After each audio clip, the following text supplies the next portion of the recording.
이번에는 템페라를 해볼 건데요. 템페라 들어보신 적 있으세요? 이제 예전에 고대 중세 시절에 유아 이전에 화가들이 사용했었던 기법인데요.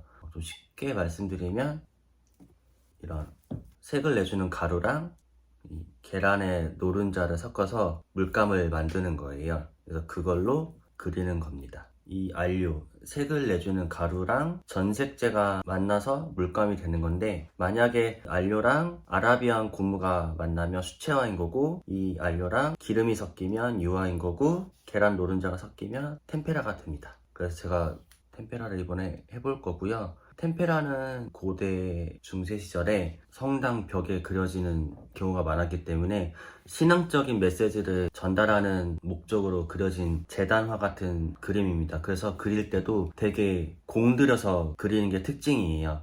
그래서 제가 오늘 이 지지체부터 만들 건데, 지지체는 이 나무판에다 그릴 겁니다. 나무판에다 바로 그리는 게 아니라 나무판에 젯소칠을 할 거예요. 근데 젯소칠도 한두 번 끝나는 게 아니라 5번 이상 바를 겁니다. 젯소 바르고 사포로 이런 요철 되게 곱게 갈아준 다음에 또 바르고 또 갈고 바르고 갈고, 이거를 한 5번 이상 반복을 할 거예요. 그럼 시작해 볼게요. 바닥에 젯소가 흘릴 수 있으니까 안 쓰는 종이 한번 깔아 주시고요. 그리고 바닥에서 약간 띄워서 나무판을 올려주시고 그 다음에 젯소를 바르겠습니다. 젯소 바르는 자세한 영상은 따로 제작한 게 있으니까 그걸 한번 봐주시면 좋을 것 같아요. 젯소를 물에 개어왔습니다. 이거를 좀 발라볼게요.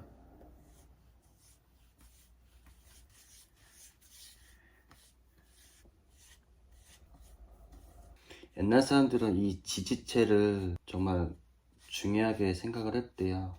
그때는 이제 당연히 젯소가 없었고, 그 중세 시절에는 원래는 석고를 발랐었거든요. 젯소가 이탈리아 말로 석고란 뜻이에요. 그래서 그 전통의 단어가 계속 지금까지 쓰여지는 건데, 실제로 지금 저희들이 쓰는 젯소에는 석고가 들어가 있진 않고 아크릴 수지에 티타늄 화이트가 섞인 게 젯소입니다. 하지만 원래 어원은 젯소가 석고란 뜻이라는 거.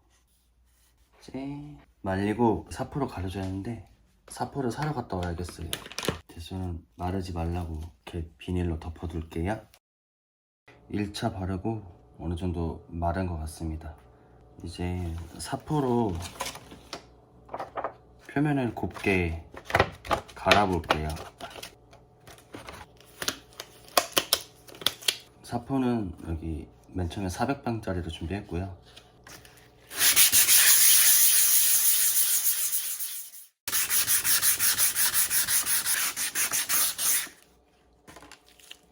이 정도면 좀 곱게 갈린 것 같고요. 젯소를 좀 털어낸 다음에 다시 2차를 발라보겠습니다. 1차는 세로로 발랐으니까 2차는 가로로 발라서 방향을 번갈아 가면서 바르겠습니다. 아직까지는 나무 결이 보이죠? 이 나무 결이 보이면 안 됩니다.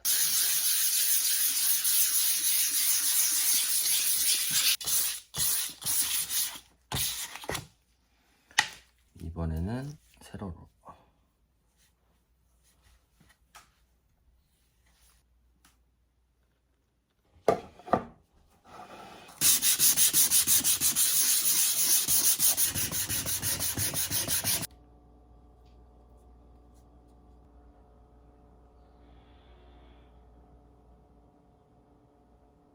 이번엔 좀 두텁게 발라서 붓자국이 좀 남았는데, 이런 부분들도 최대한 매끈하게 갈아주셔야 합니다.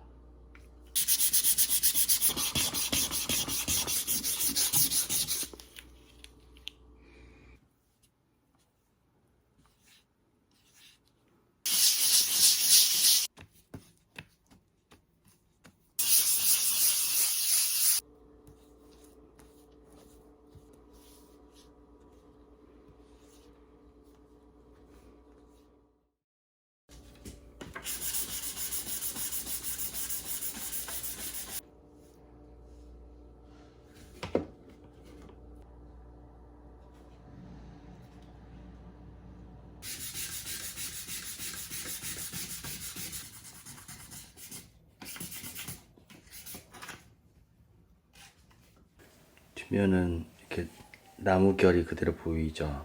젯소칠을 8번 하고, 젯소칠 한 번 할 때마다 계속 서퍼질을 해줘서 이렇게 표면을 매끄럽게 만들어 주시면 됩니다. 젯소를 다 발랐으면 이제 마지막으로 이 테르베르트라는 색을 바를 겁니다. 테르베르트라는 색은 예전에 템페라 할 때 밑색으로 칠하던 색인데, 이 색을 바르면 피부색이 좀 더 투명하게 표현이 돼요. 그래서 옛날부터 사용해오던 역사가 깊은 색입니다. 이 색까지 바르면 준비 단계는 끝이에요. 화방에 가서 이 테르베르트 색을 찾아봤는데 이 색이 나오는 회사가 많지 않더라고요. 그래서 찾는데 좀 어려웠습니다. 물감은 아크릴 물감으로 준비를 했고요. 아크릴 물감으로 선택한 이유는 아무래도 밑색을 칠하는 거기 때문에 고정력이 있어야겠죠. 그래서 수채화 물감 같은 거는 고정력이 약하고, 그리고 제가 할 템페라는 물로 그리는 그림이라서 유화 물감을 바르면 안 됩니다. 그래서 아크릴 물감을 선택했습니다.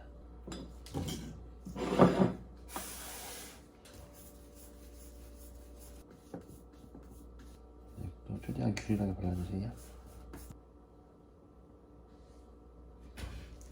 이렇게 균일하게 발라주시면 되고요. 이제 밑색이 마르기만 하면 준비는 다 끝납니다. 그래서 제가 이 템페라로 뭘 그릴 거냐면 바로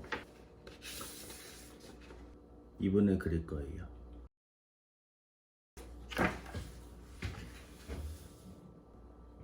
제가 IUC를 선택한 이유는 템페라가 재단화의 성격이 있는 그림이잖아요. 그래서 이 시대의 아이콘 같은 인물을 그리고 싶었어요. 그래서 생각나는 게 딱 IUC가 생각이 나더라고요. 그래서 인터넷 검색을 하다가 IUC 이미지 중에 템페라의 그런 구도라든지 도상에 좀 어울리는 이미지가 있어서 그거를 프린트 해왔고, 이거를 제가 이제 먹지를 대고 형태를 그대로 딸 거예요.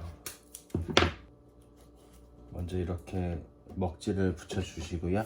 그 다음에 IUC 이미지를 붙일 건데, 이미지는 딱 이 16절지 사이즈에 맞춰서 프린트 해왔습니다. IUC 이미지를 먹지를 대고 부착을 했습니다. 그래서 형태를 그대로 그리면서 이미지를 딸 거예요.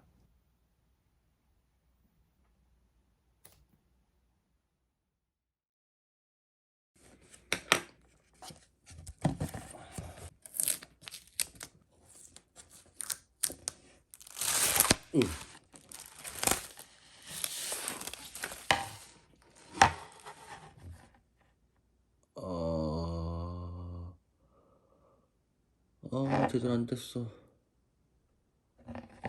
큰일 났네. 먹지가 제대로 안 먹었어요.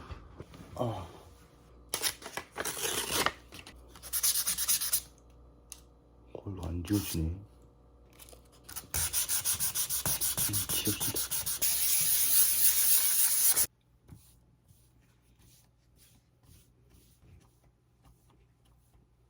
밑색도 다시 발랐습니다.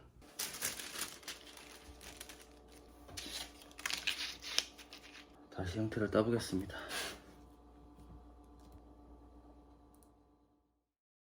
제대로 됐을까? 또 잘 안 됐을 수 있으니까 위에만 살짝 뜯어봐야겠어.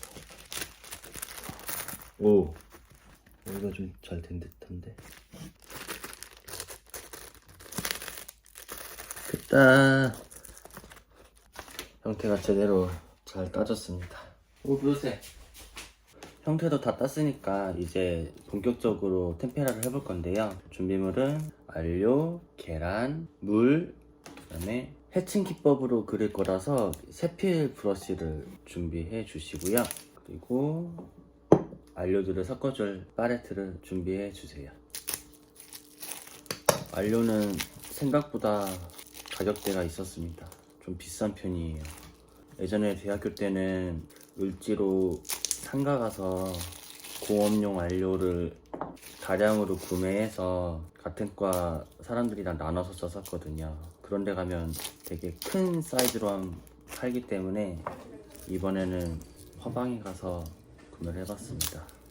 근데 물감보다 더 비쌉니다. 대학교 때 쓰던 걸 버리는 게 아니었어요. 가격대가 조금 센 편이라서 좀 기본이 되는 색들만 구매를 해봤고, 이 색들을 최대한 이용해서 그려보겠습니다. 세필 브러쉬는 화홍에서 구매해서 가져왔습니다. 계란의 노른자도 준비해 주셔야 하는데요.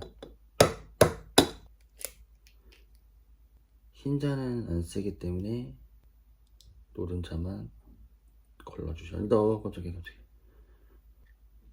그리고 순수한 이렇게 노른자만을 사용해야 하기 때문에 빈 케이스를 하나 준비해 주시고,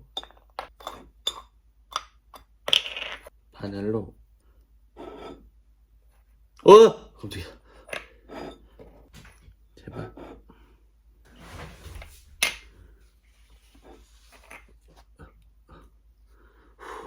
큰일 날 뻔했네.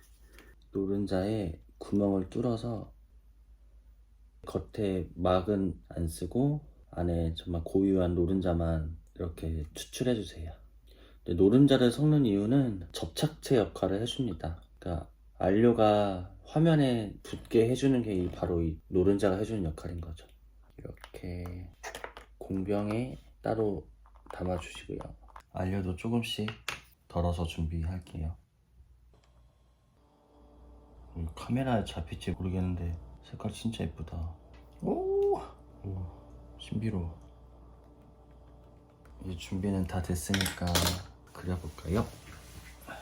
이제 안료와 노른자 그리고 물을 섞어서 색을 만들어 볼 거예요. 생각한 색들을 모아주고 계란 노른자를 똑같은 양만큼, 비율은 1대 1대 1이거든요 안료 1, 노른자 1, 물 1입니다.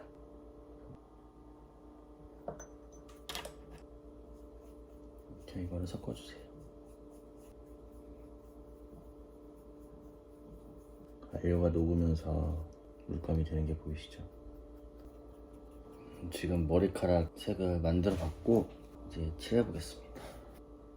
그리실 때는 이렇게 선으로만 그려야 하는데요, 이렇게 선으로만 그리는 걸 해칭 기법이라 그러는데, 이렇게 그렸던 이유는 이렇게 그려야 빛에 반사됐을 때 되게 부드러운 색감을 내준다고 해서 예전 화가들은 이렇게 해칭 기법으로 그림을 그렸습니다. 근데 이 해칭 기법이 부드러운 색감을 내주는 장점도 있지만 단점은 그림이 좀 딱딱해 보이는 그런 단점도 있어요. 그래서 이걸 보완하기 위해서 나중에 나온 게 그라데이션 기법입니다. 선은 너무 두껍지 않게 얇게 그어주시는 게 좋습니다. 그래서 한 번에 이렇게 색칠하듯이 끝내는 게 아니라 계속 선의 방향을 바꿔가면서 색을 중첩으로 쌓아서 면에 표현도 하고 색감도 올리는 거죠.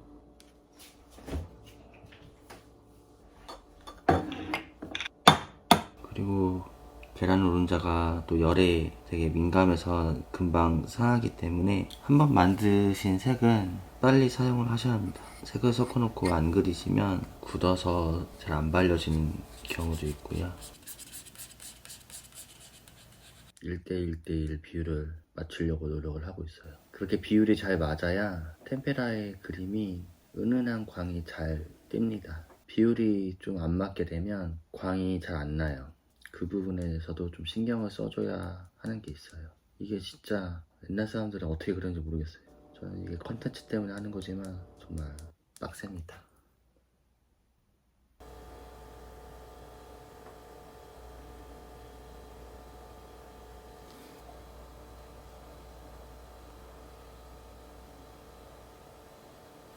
템페라를 하면서 가장 시간 할애가 많이 되는 부분이 색을 만드는 과정입니다.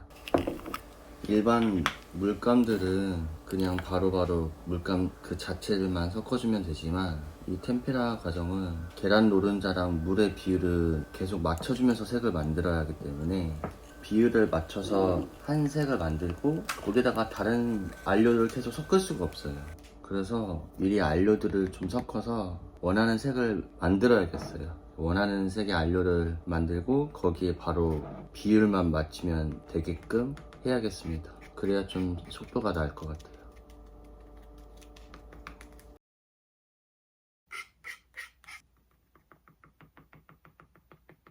이렇게 만들어서 공병에 담아서 쓰려고 합니다.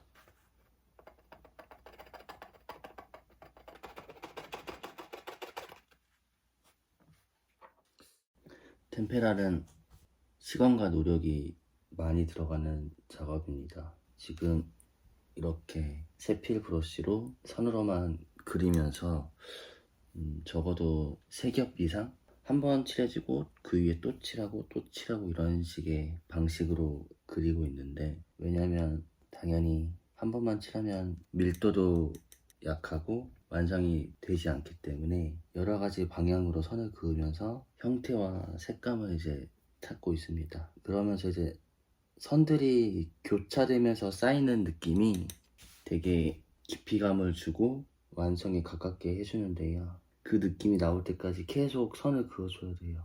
그리고 형태를 딸 때 쓰였던 이 먹선이 안 보이게 잘 칠해주셔야 합니다.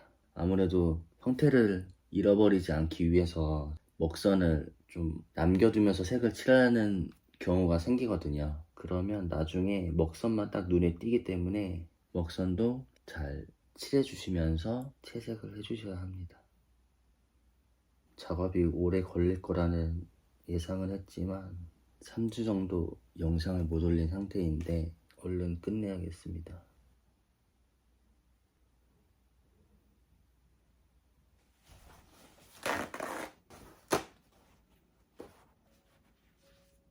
그리면서 문득 든 생각인데, 혹시 이 템페라 수업을 진행하면 들으실 분들이 있을까요? 보기에는 이게 되게 많이 어려워 보일 수 있지만 다른 그림과는 달리 이 템페라는 딱 그리는 방법이 정해져 있기 때문에 그 방법대로만 진행하시면 큰 무리가 되지 않는 그림이기도 하고, 기간은 오래 걸리겠지만 하고 나면 엄청난 성취감을 얻을 수 있는 그림이라서 한 달 과정으로 진행해보면 되게 좋을 것 같다는 생각이 문득 드네요. 혹시라도 관심 있으신 분들은 댓글 남겨주세요. 제가 수업을 한번 고려해보겠습니다.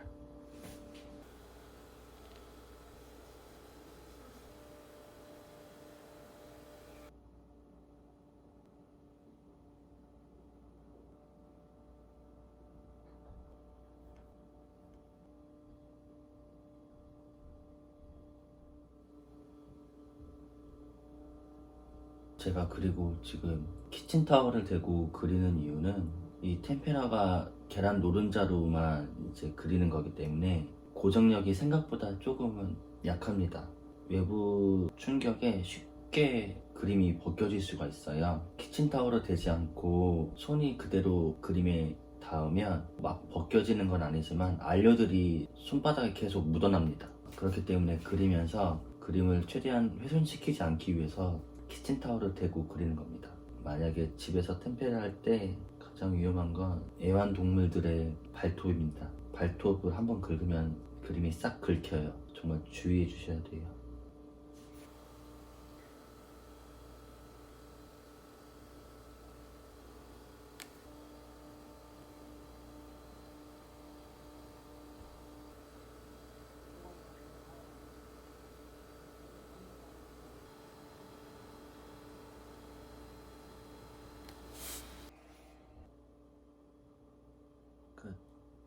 그만 그리겠습니다.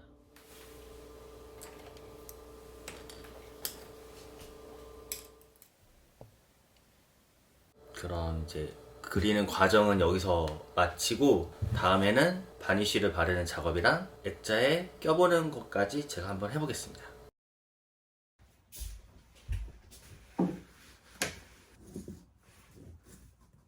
템페라가 충분히 마른 것 같아서 이제 바니쉬를 바를 거예요. 바니쉬는 화방에 가서 사왔고요. 가격은 11,000원. 글로스 픽처 바니쉬. 최대한 이제 황변 현상이 없고 투명하게 발리고, 그다음에 UV 차단도 해준다고 적혀 있어서 더 지속력이 좋다고 하여 이 제품으로 사와봤습니다. 그리고 바니쉬를 바를 붓은 천연모로 되어 있는 백붓을 사왔고요. 이제 화홍에서 구매를 해왔습니다.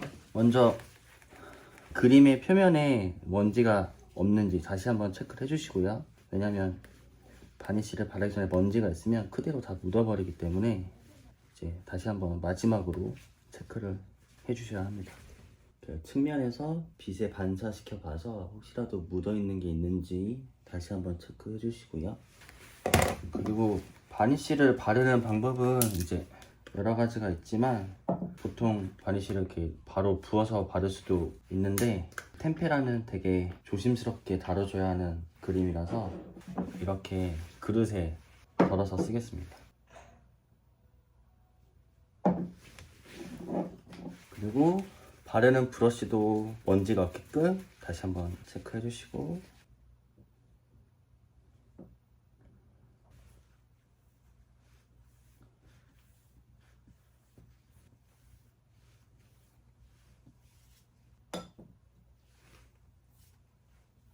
너무 많은 양이 올라가지 않게끔 조심해서 발라주세요.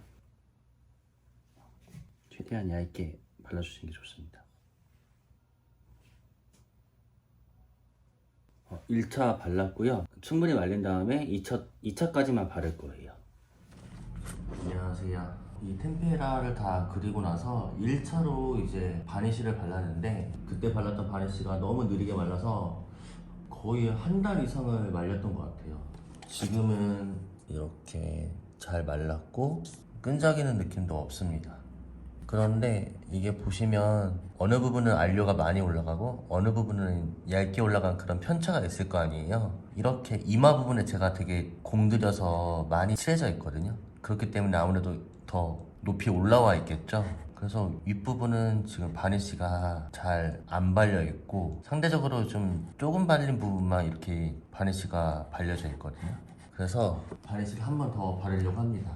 근데 이번에는 테스트를 해보고 저 템페라에 바를 거예요. 제가 화방에 가서 이렇게 두 가지를 사왔거든요. 하나는 슈퍼파인 픽처 바니쉬, 하나는 사틴 피니쉬 픽처 바니쉬. 제 사틴 피니쉬는 좀 광택이 은은하게 나는, 유광도 아니고 무광도 아닌 그 중간 정도의 광을 내주는 바니쉬를 사왔고요. 슈퍼파인 픽처 바니쉬는 거기 설명에 광택이 고르지 못한 그림에 좀 고르게 해준다고 적혀 있어서 한번 골라와 봤습니다. 그래서 이 두 가지를 종이에 유화했던 이 작업에다가 먼저 테스트를 해볼 거예요. 이 그림이 조금 광택이 불규칙해서 여기다가 슈퍼파인을 사용해보고 이 작업에다는 사틴 바니쉬를 한번 사용해 보겠습니다. 좀 흔들어 주시고, 그림이 작으니까 소량만 써보겠습니다.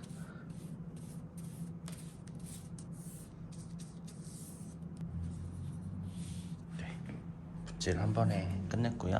두 번째로 사틴 피니쉬 사용해 볼게요. 이 제품은 그 제품 설명에 충분히 흔들어주고 한쪽 결로만 바르라고 적혀 있었어요.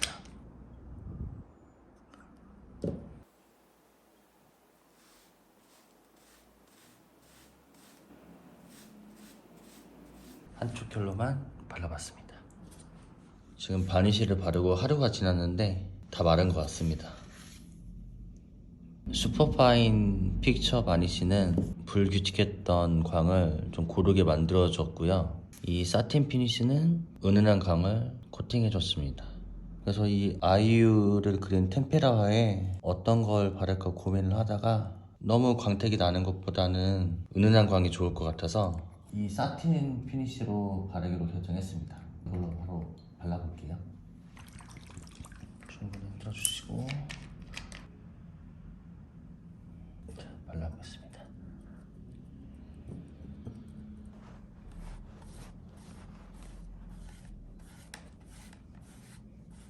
이게 바르면서도 바르고 있기 때문에 신속하게 발라야 합니다.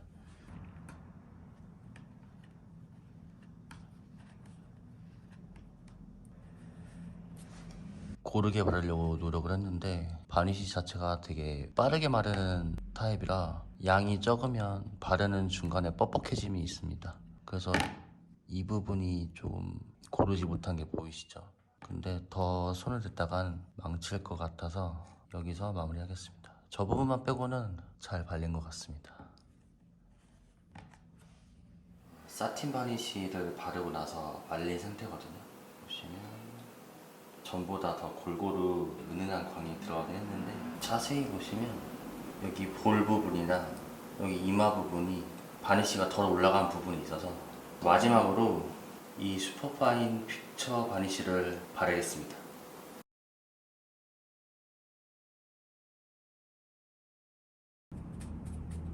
먼지 없는지 확실하게 체크해 주시고요.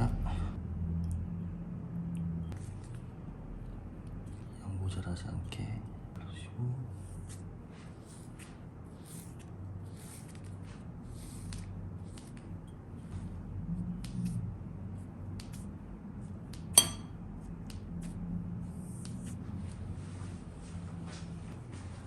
네.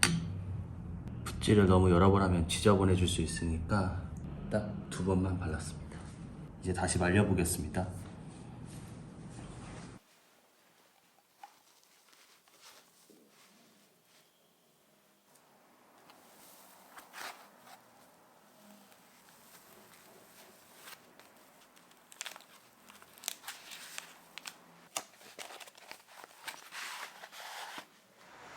오늘은 드디어 이 템페라와 액자 먹기로 갑니다. 선하방?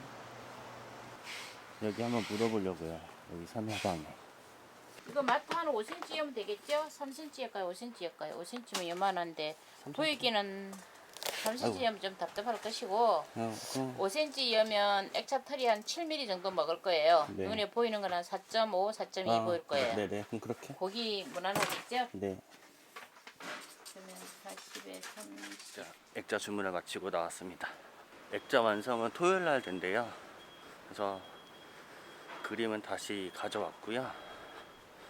토요일 날 가서 껴보고 딱 보여드리겠습니다. 안녕하세요, 사장님. 예, 하세요. 이거 껴봐도 돼요, 지금? 네, 잠깐만요. 마무리 마치고요. 해보세요. 네. 이거 끼우는 거 찍어도 돼요?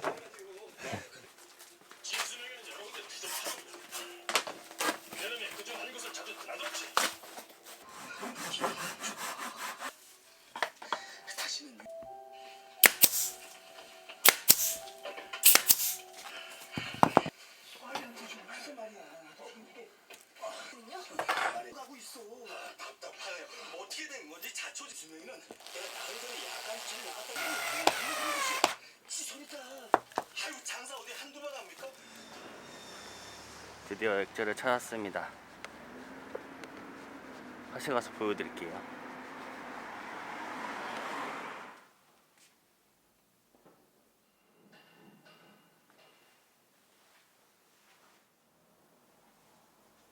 바니쉬 작업에서 나랑이 좀 있었지만 그래도 액자까지 다 꼈습니다. 역시 액자를 끼니까 좀 더 고급스러운 느낌이 나는 것 같아요. 지지체 만드는 것부터 이렇게 액자까지 끼는 과정까지 지켜봐 주신 분들께 감사하다는 말을 전하며 영상을 마치겠습니다. 감사합니다.